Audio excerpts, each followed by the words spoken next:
Nej, det var sgu dengang, vi skulle ud, at de døde var der. Fy for 16 da. De gik med heste og steder i sumpene. Og ja, det kunne jo også være, at det var tyskere med russere. Det var der i hvert fald imellem, fordi det kunne man se på uniformerne. Men det var fuldstændig opløst. I tusindvis blev de slævet sammen til i sumpene. De var tydet op efterhånden og var kommet op til overfladen. Og der blev de så lagt over på et bål og blev brændt alt det her. Jamen, det synes jeg, det var da helt i orden. Det vidste vi bare ikke, at vi skulle hjem på Orlov dengang. Vi vidste det ikke. Vi sagde bare, at vi skulle trækkes ud. Men så er der faktisk jo ikke mere at fortælle om Elmsøen, udover at vi så efterhånden har mistet. Vores kompagni var efterhånden jo med såret og døde, og fra 192 mand var det reduceret til par 40 stykker. Så blev frikorpset afløst igen. Men nu kunne vi altså forlade kælen på vores egne køretøjer. Og der vi så skulle ud derfra, jeg kan huske, det var et frygteligt moras. Vi havde nogle mægtige store lastbiler med kæder på, altså faktisk en slags panservogne, men forhjulene, de var af gummi. Og de kunne ikke engang køre igennem det her smad og det her moras. Men vi kom der altså ud. Så blev vi så transporteret til Midtown, en by i Letland, ja. Og der skulle vi så først blive afluset. Det var en større historie. Det skulle vi igennem 3-4 gange. Og så kom vi ind på, jeg ved ikke om det har været lazaret eller hvad det har været, men det var sådan meget fint Norge. Store, flotte lokaler. Og der skulle vi så have rekreation. Vi skulle være der i 3 uger. Ja, vi blev der i 3 uger. Og der kom vi rigtig i seng med flot hvilagen, og det var jo fantastisk. Men der var, man kan sige, nerverne, de var begyndt at komme lidt på højkant, efter vi var trukket ud. Og der var det samtidig det uhyggelige at høre, når nogen de fantaserer noget om natten. Så om natten, når man ligger og sover, ikke, så får man altså de mest uhyggelige drømme. Og det er altså en af de mareridt, jeg husker mest. Det var så der i den her fredelige togkupé, det så er der dum. Så lige pludselig, så hører jeg den lyd. Jeg så er småblundet, ikke? Så hører jeg så den lyd der. Så vidste jeg, at der var direkte. For ellers, når man går derude, hvis du hører en granat, der siger, så gør du ingenting. Så passer du det, du er ved. Men når den skifter lyd, så dykker du, og det går stærkt. Men der fik vi fik hver dag sådan en flaske fuld snaps, og sådan en liter sømælk. Det var selvfølgelig for at stramme op på. Vi skulle jo også dases op, så vi så nogenlunde hæderlige ud. Det var lige før, I skulle hjem på den store hoved. Ja. Da vi kom, der var vores tøj bundet sammen med stoltråder. Nogle manglede arme, og nogle ben, altså bukserne og revne i stykker. Vi så jo forfærdeligt ud. Men da vi kom dertil, vi blev en afluse, der fik vi et helt nyt tøj. Lige en konstant lægeundersøgelse hver dag. Der blev gjort meget for, at det skulle være rent, det skulle være i orden. Men efter de her 3 uger, der var vi så nogenlunde friske, så var vi kommet hjem på den her orlov, som blev så meget omtalt herhjemme. Selve orloven, den viste os jo, at nationen jo ikke så ganske afgjort ikke stod enig bag noget som helst, hverken bag det ene eller andet standpunkt. Og det var en komplet misforståelse at slippe så mange hjem på en gang. At vi oplevede den anderledes dengang, det er da helt afgjort, fordi vi var der i besiddelse af en vis portion stolthed efter at have været nævnt i værnemagtsberetninger og sager som en fortrinlig kampenhed. Jamen det var der noget, vi kunne forstå. Og det stod jo i vores hoved, det måtte som man da også have vidst herhjemme.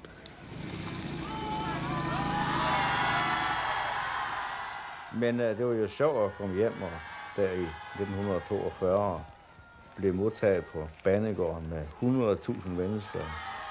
Blomster, lavkager, flødeboller. Det omfavnede alle pigerne og så videre og så videre.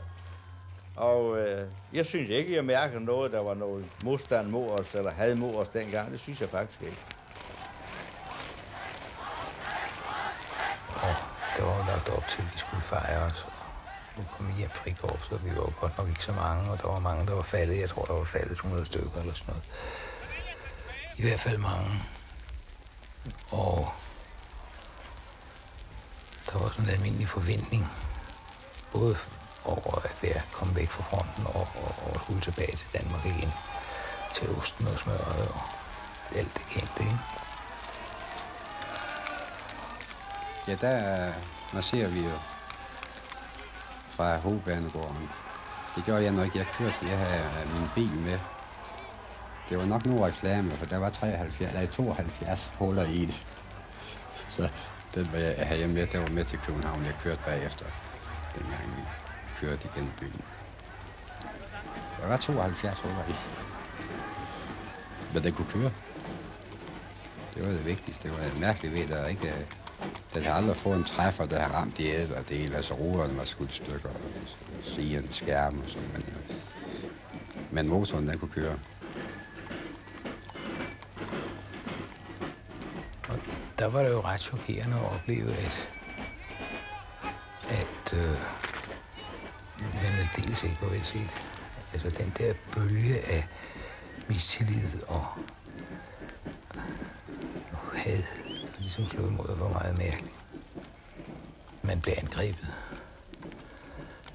af folk, og der blev råbt skældsord efter en.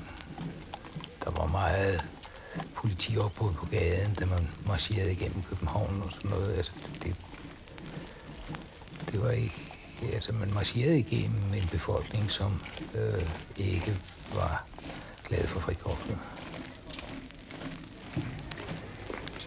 Frikorpsets opgave med at komme hjem er først og fremmest at give mandskabet lejlighed til at hvile ud oven på en hård indsats. Og derefter at forsøge på at ruske i dansk ungdom, således at det spor, som foreløbig beskeden er blevet betrådt, må blive udvidet til Marskulderen og Strand. Den bedste kommandør, vi har haft, det var K.G. Martensen. Han offer ikke en mand, uden han kunne sige, det var nødvendigt.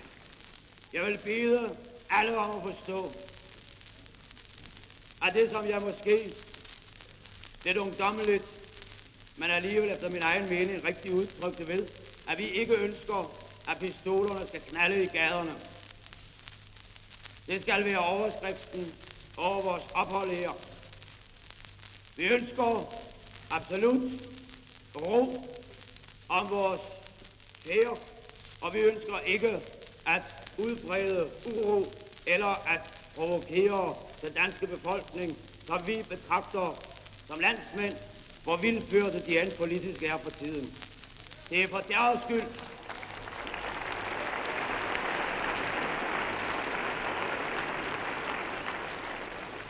Vi har kæmpet. Hvorfor skulle vi så pludselig komme hjem og trampe det ned, som vi håber må blive vores høst? Men på den anden side ved vi, at der findes i det danske samfund udskudselementer, således som det findes i et hvert samfund. Tøjlesløse individer, som lader hånd om et hvert bud. Vi beklager, hvis det er nødvendigt, igennem anskuelsesundervisning, at lære disse mennesker, hvad vi forstår ved æresbegreber.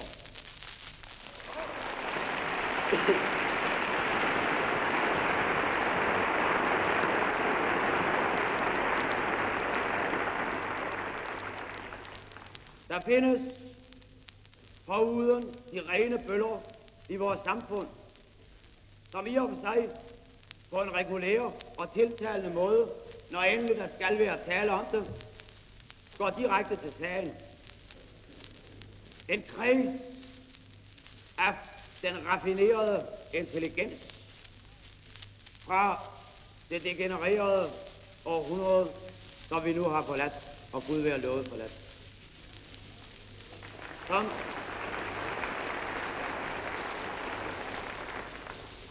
som sender forskellige ejendommelige skrifter ud. Jeg ved for eksempel, at vi er et yndlingsemne i disse såkaldte frie danske, hvorfra det er deres frihed, må guderne vide. Det er os, der kæmper for vores frihed.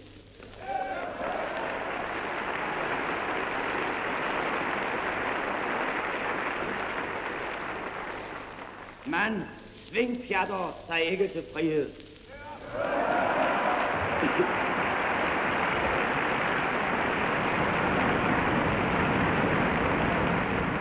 En gang jeg stod på strøget, kom der 2 svingpjatter gående med tyksålede sko og smalle benklæder og farvede sokker. Og så begyndte de med det lange hår dengang. Sådan tyk hår i nakken, du ved. Og jeg stod og ventede på en kammerat lidt ved siden af Tosca, i forretningen ved siden af. Det var vores hovedkvarter, ikke? Restaurant Tosca på strøget. Og så da de kommer, tænker jeg, der kommer sådan et par gæder der. Jeg var hellere vende mig om, så jeg ikke generer dem med mit blotte tilstedeværelse, ikke? Så jeg vendte mig om og kiggede ind. Jeg husker, det var en møbelforretning. Men jeg glodede ikke på møblerne. Jeg stod ligesom om, jeg gjorde det.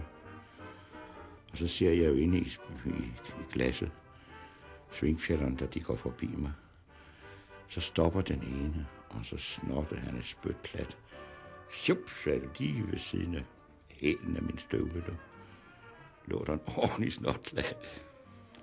Så vendte jeg mig om, og der var han allerede gået et par skridt. Så lossede jeg ham i røven, så han fik lortsmag i munden. Jeg gav ham ordentligt spark i røven med min store støvle. Så han sagde, Og så stod han og ømmede sig. Og hans kammerat spurgte, hvad fanden jeg bildte mig ind og så videre. Og jeg sagde, der er slet ikke noget at diskutere. Du kan slå på den snotklad der, så ved du jo godt, hvad det drejer sig om. Bare gå videre. De gik også videre, men et minut efter, så kom de tilbage med 2 betjente. Og den ene, han tog en notesblok op. Så sagde han, må jeg se deres soldaterpapir? Og så sagde jeg, at de tors, jeg må ikke stå ud og levere soldaterpapir til fjenden. Hvad? De har da ikke noget med mine soldaterpapir at gøre, sagde jeg det. Altså, der er slet ikke noget at snakke om, sagde jeg. Den ene herre der snottede den klat lige ved siden af min støvle, sagde jeg. Og jeg så jo tilfældigt, hvordan, og det var mig, der var beregnet på. Og han har fået sin straf, og det hele er i orden. Han skal ikke høre et ord mere. Ja, nej, nu skal de høre, sagde betjenten. Nu må jeg lige få deres nummer. Nummer, sagde jeg. Vi har ikke nummer i den tyske her.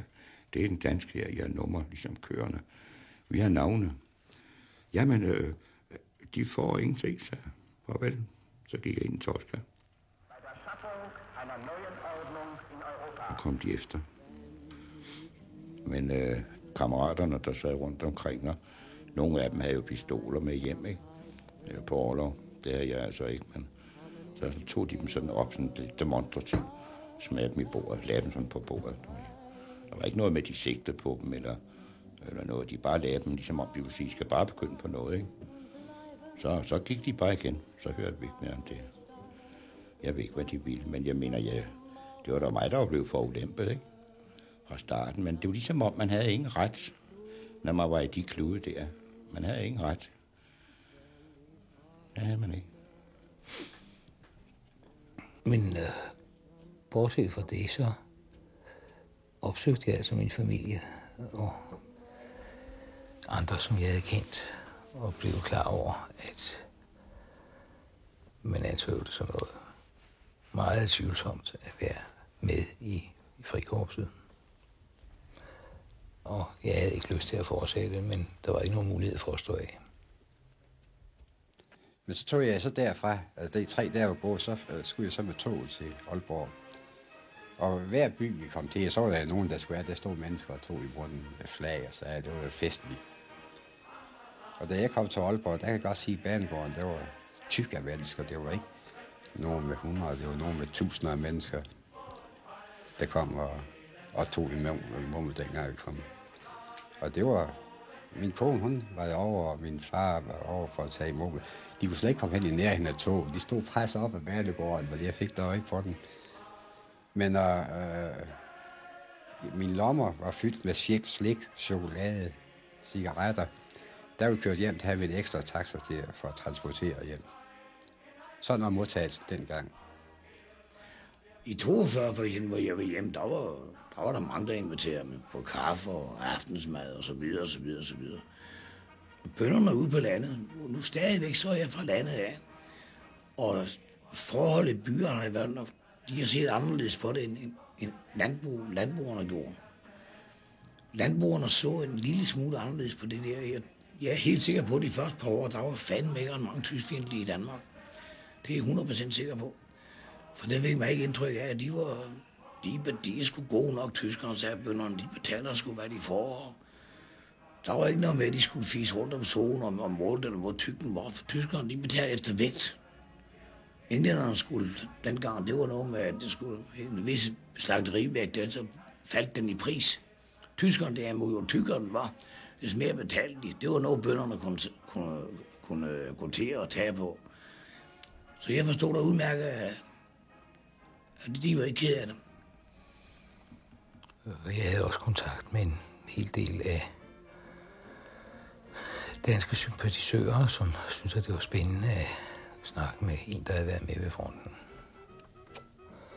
Også i Socialdemokratiet, folk, som jeg havde haft kontakt med inden, som var socialdemokrater, som var interesseret i at få information, som ligesom omgikkedes med positivt med den der tanke, at der kunne blive et fællesskab mellem Danmark og Tyskland. Man var ikke overbevist om, at Tyskland ville tabe krigen og var indstillet på ligesom at finde nogle positive veje. Jeg kan da sige så meget, at når jeg var hjemme på Rollerup, jeg gik altid i min uniform, og jeg gik ubevæbnet, og jeg gik ind på de værtshus, der passede mig, og jeg gik altid alene. Og der er aldrig nogensinde nogen, der har generet mig i den tid der. Men så kan det ikke være helt galt.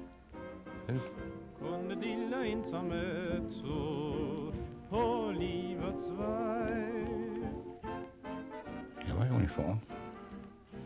Og jeg havde været til konfirmation om søndagen hos noget familie i Hillerød. Og næste formiddag skulle jeg så med tog til København. Og der er jeg tilfældigt kommer til at komme forbi Nordstenfabrikken, hvor der så sidder en hel masse arbejdere ude i solskinnet på fortorvet, med ryggen op af fabrikmuren, ikke? Sidder og spiser deres frokost og drikker deres bajer. Jeg gik på den modsatte side for at ikke genere de her, ikke? Jeg vidste jo godt, at uniformen virkede som rød klud på nogle af dem, ikke? Så jeg gik hurtigt over på den anden side. Og da jeg lige ud for dem, så er der er et par stykker, der råber, at jeg er en landsforræder. Og det var det værste, man kunne sige til mig dengang, ikke? Og det var det eneste, jeg ikke ville være, det var landsforræder, ikke? Fordi man var tyskvenlig, var man jo ikke landsforræder. Så skulle dem, der var engelskvenlige, også være landsforræder, og russiskvenlige, ikke? Og det kan man da ikke kalde dem, fordi de sympatiserer med en større nation. Så jeg skulle selvfølgelig også bare have gået videre og lavet som ingenting. Men så var de måske begyndt at rende efter mig. Så jeg valgte noget andet. Jeg styrede lige over til dem, det hvor jeg havde hørt. Og så sagde jeg, hvem var det, der kaldte mig en landsforræder? Og så var der ingen, der svarede direkte. Og så hørte man sådan lidt længere hen, hvor man ikke kunne se, hvem det var. Jamen er det da ikke det? Ja, så er spillet gående, ikke? Så begynder de at koge hinanden op. Og pludselig så smed de deres madpapir, hvad de ellers havde rejst sig op. Og der var ingen, der gik direkte hen til mig, lige til at starte med. Men så begynder det, og så nyder fabriksfløjten, at frokosten er forbi. Men den respekterede de slet ikke. Og der var de allerede blevet godt ophidset. Jeg havde sgu kun den bajonet på, den her lille korte bajonet, så det var der ret meget. Så begyndte det startede med, at en kastede en fyldt sodavandsflaske efter mig. Den fløj lige op over hovedet på mig, og så ned bagved, og bang, sagde det. Nå, tænkte jeg, ja, nu må du se at komme væk. Så stillede jeg mig op ad muren. Der er de jo rejst sig der, hvor de havde siddet. De havde rejst sig og var gået længere derhen af. Og så pludselig så fik jeg noget på siden af her. Det kom op på første sal. Det gjorde som ikke ondt. Det viste sig at være noget formler. Noget sort noget. En stor klump, ligesom jord, ramte mig her. Jeg blev sort ned af undertøj. Alting var sort bagefter, kan jeg huske. Og det hissede mig nu mere op. Det har nok set lidt dramatisk ud. Jeg har fået den klump i hovedet, der blev kul sort på den ene side, ikke? Og jeg blev sgu nervøs. Jeg tænkte, hvad fanden, hvordan slipper du af det her, ikke? Tænk, der stod der 1.500 mand der udenfor, og den ene råbte det ene, og den anden det andet. Og de vil se blod, sådan nogle mennesker. Det er jo dyr, når de først bliver kejlet op. Slår mig ihjel, skreg de og sådan. Ej, jeg tænker, det er en ynkelig måde at dø på, det her. Og de kom sådan tættere og tættere ind på mig. De første blev skubbet af de bæreste. Du ved, sådan er det gerne. Så tænkte jeg, nu er det aldrig, sagde jeg til mig selv. Nu skal der væk, for ellers bliver du fandme mast op af den mur her. Det skal de bæreste nok sørge for. De forreste er ikke tapre, men dem bagved, de er jo tapre, for de er jo bærest. Så tog jeg min bajonet op, og så så jeg rigtig barsk ud. Og så gjorde jeg sådan her, og så gik jeg lige ind i midten, lige på dem, der var foran mig. Jeg slog ikke. Jeg holdt den bare sådan op, og så sprang de til side. Og i det hul, der blev, der sprang jeg ud midt på gaden.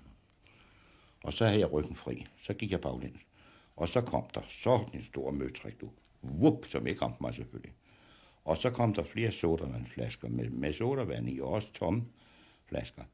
Og de røg over hovedet, fordi jeg var for tæt på de forreste. Det var dem bagfra, der smed. Så det var gudskelov for mig fart på. De plank satte bag i mig hele tiden.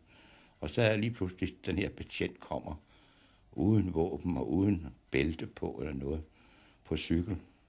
Han kommer lige om hjørnet, og da han ser alle de mennesker, ophidsede mennesker, der råbte og skreg, og mig stod der helt sort på den ene side af, det så jo dramatisk ud. Så smed han sin cykel midt på gaden, og for hen sådan med hænderne. Tag den nu roligt, folk, tag den nu roligt, sagde han.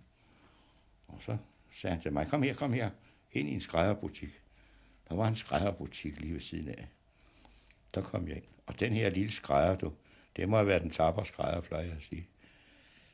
For lige så snart vi var kommet ind, og døren var låst, så var de ved at trykke ruderne ind, hvor jeg lå ind, ikke?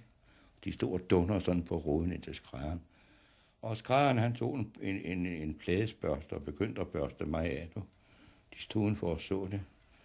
Jeg tænkte, han har sgu mod den fyr, han tør være venlig over for mig i deres påsyn. Og betjenten, han stod hen ved telefonen, og jeg er travlt med at ringe op på stationen. Ja, sagde han, send nu vognen ind til Slotsgade, sagde han. Så tager jeg ham ud igennem nogle gårde, og jeg kan ikke komme ud her, sagde han. Så må vi ud af køkkendøren, skrædderen i baggangen, og igennem et par gårde, så kom vi ud i Slotsgade. Og der holdt så det her politibiler og hentede mig. Og tro ikke, at de kan ramme en enkelt af os, uden at resten slutter op. Vi står fra den yngste skytte i frikorpset på den yderste venstre fløj til kommandøren, sammensluttet i en militær enhed, underkastet en militær enhed på bud, men samtidig i et ubrydeligt kammeratskab, som forpligter både på slagmarken og uden for tjenesten, ligegyldigt hvor vi opholder os. For vi står som en sejrende ungdom på marchen ind i en ny tid, ramperne et rødent, degenereret århundrede i kras.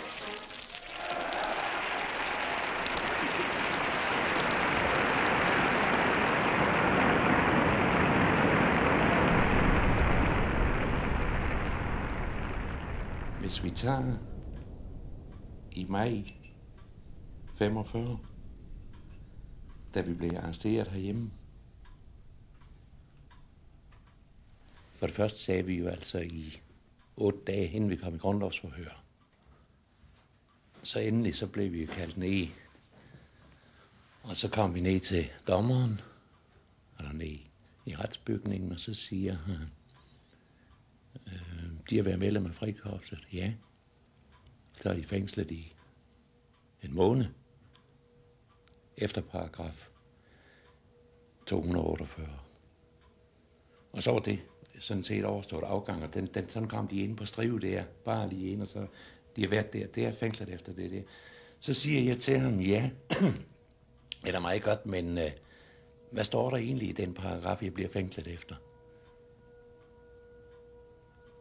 Og det var han slet ikke vant til, der var nogen, der spurgte om en gang. Og så siger han til en af sekretærerne, der har belæst lige op, hvad der står i paragraf 248. Og det var så noget i den retning, den der med våben i hånd bekæmper egne landsmænd eller landets allierede, straffes med fængsel fra 2 til 12 år. Så siger jeg, der må der være noget galt. Den paragraf kan jeg da ikke fængsles efter, den der med våben i hånd bekæmper egne landsmænd eller landets allierede. Jeg har ikke bekæmpet egne landsmænd. Og mig bekendt har vi aldrig været allieret med russerne. Ja, men jeg måtte jo da være klar over, at vi var da i krig med Tyskland, og jeg havde meldt mig til at gøre tjeneste i Tyskland. Så siger jeg, ja, i 1941, da jeg meldte mig til Frikorps Danmark, der gik de danske soldater rundt omkring på kasernerne og holdt øvelser. Det tyder jo ikke på, at vi var i krig med nogen, for havde vi været det, så havde de soldater enten ligget i skyttegravene, eller også havde de været i fangelejre. Så den holder jo altså ikke rigtig stik. Ja, men så måtte jeg jo da være klar over, at i 1943, der kom vi da i krig med Tyskland, der blev det danske militær afvæbnet. Så sagde jeg, ja, det vil jeg slet ikke tage stilling til, det, om vi var i krig eller ikke krig. Mig bekendt er der kun kongen, der kan erklære krig, og jeg har aldrig hørt, at han har erklæret krig. Men det ender ikke spor i min situation. På det tidspunkt, der lå jeg ude på Østfronten i skyttegravene. Og hvis nu jeg havde sagt til den derude, ja, altså nu må jeg undskylde, jeg er kommet i krig med jer på en eller anden måde, nu er jeg den mand, der er gået, så var der kun sket et. Jeg var simpelthen blevet skudt, færdig med det. Og derfor kan vi bare vende tilbage til 41, hvor jeg melder mig. Det må være der af udgangspunktet, det ligger. Og der var der givet en erklæring fra den danske rigsdag, at det var lovligt at træde ind i det korps. Og jeg gjorde det, og jeg havde et år før meldt mig til Finland, og der var jeg blevet opfordret af alle de journalister, der sidder her og tager referat i øjeblikket. Bare for et år siden, der skrev de, tag til Finland og bekæmpe bolsjevismen. Jeg tog derop, og et år efter meldte jeg mig til at bekæmpe den samme bolsjevisme, og nu skulle jeg altså pludselig være blevet landsforræder. Det fatter jeg ikke noget af. Så sagde han lidt og tyk på det, og så siger han, ja, men nu er der ved at blive udarbejdet en ny lov, og så kommer der også en paragraf, der passer.